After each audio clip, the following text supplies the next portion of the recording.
मामूली रूप से सफल आपराधिक बचाव वकील मिकी हॉलर, मैथ्यू मैककोनाघी, लॉस एंजल्स काउंटी के चारों ओर एक लिंकन टाउन कार से संचालित होता है, जो एक पूर्व क्लाइंट द्वारा अपनी कानूनी फीस इसलिए शीर्षक से काम कर रहा है। हॉलर ने अपने करियर का अधिकांश समय उद्यान किस्म के अपराधियों का बचाव करने में बिताया है, जब तक कि वह अपने करियर के मामले में नहीं आता। लुई रूले, रयान फिलिप, एक बेवर्ली हिल्स प्लेबॉय और real estate mogul Mary Windsor, Francis Fisher का बेटा, जिस पर आरोप लगाया गया है वेश्या की निर्मम पिटाई। लेकिन प्रतीत होने वाला सीधा मामला अचानक हॉलर के लिए अस्तित्व के घातक खेल में बदल जाता है। रूले प्रतीत होता है निर्दोष है और गलत समय पर गलत जगह पर था। हॉलर और उनके अन्वेषक Frank Levin, William H Macy चित्रों और सबूतों का विश्लेषण करते हैं, विशेष रूप से पीड़ित को लगी चोटें।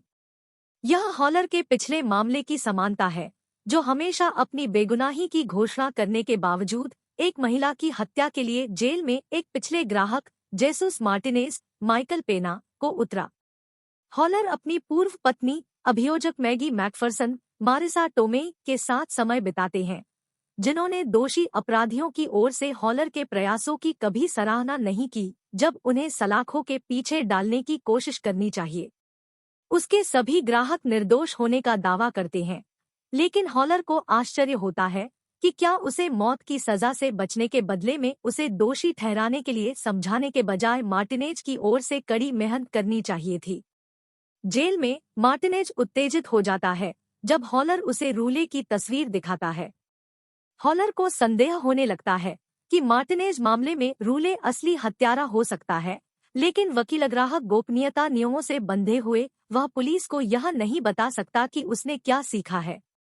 लेविन को रहस्यमय तरीके से मार दिया जाता है जब एक वॉइसमेल संदेश छोड़ दिया जाता है, जिसमें दावा किया जाता है कि उसे मार्टिनेज का टिकट जेल से बाहर मिल गया है। हॉलर को लेविन की हत्या का संदेह है, क्योंकि उसके घर से गायब एक कलेक्टर की बंदूक का इस्तेमाल लेविन को मारने के लिए किया गया था, एक बंदूक जिसे हॉलर का मानना है कि रूले ने बाद में हॉलर के घर में तोड़ दिया था। अपने मुवक्किल के लिए अपना सर्वश्रेष्ठ करने के लिए बाध्य, दोषी या नहीं, हॉलर बेरहमी से पीटा वेश्या से जिना करता है और उसे जूरी की नज़र में बदनाम करता है। गवाह के स्टैंड पर एक जेल मुखबिर द्वारा अभियोजन पक्ष के झूठ बोलने के बाद बचाव पक्ष वर्तमान मामले में सभी आरोपों को खारिज करने के लिए आगे बढ़ता है। रूले को अपनी मां को प्रसन्न करते हुए मुक्त कर दिया गया है, लेकिन पुलिस ने पिछले हत्या के मामले के लिए रूले को तुरंत गिरफ्तार कर लिया। गवाही के आधार पर हॉलर ने गवाह से बाहर कर दिया। हॉलर अपने ड्राइवर अर्ला लॉरेंस मेसन से एक बंदूक प्राप्त करता है, किसी भी प्रतिशोध के खिलाफ एहतियात के तौर पर उसे सामना करना पड़ सकता है। रूले को सबूत की कमी के कारण रिहा कर दिया गया है और हॉलर की पत्नी और बच्चे को मारने के लिए तुरंत निकल जाता है, लेकिन हॉलर को घर से बाहर निकालने के लिए समय पर पता चलता है। रूले के आते ही वह इंतजार कर रहा है और अपनी बंदूक खींचता है।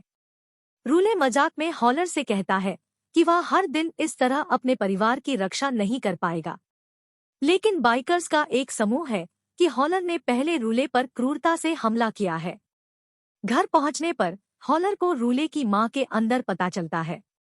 उसने उसे अपनी बंदूक से गोली मार दी, वही जिसने फ्रैंक को मार डाला, यह कबूल करते हुए कि उसने वह हत्या की थी। हॉलर, घायल, उसे अपनी नई बंदूक से मारता है। अस्पताल से छुट्टी मिलने के बाद हॉलर को पता चलता है कि फ्रैंक को हत्या के शिकार के घर के पास रूले को जारी किया गया एक पार्किंग टिकट मिला था, जो उसके लंबित हत्या के मुकदमे में रूले के खिलाफ मजबूत सबूत का गठन करता है। मार्टिनेज को रिहा कर दिया जाएगा और हॉलर अपने अगले मामले में चला जाता है।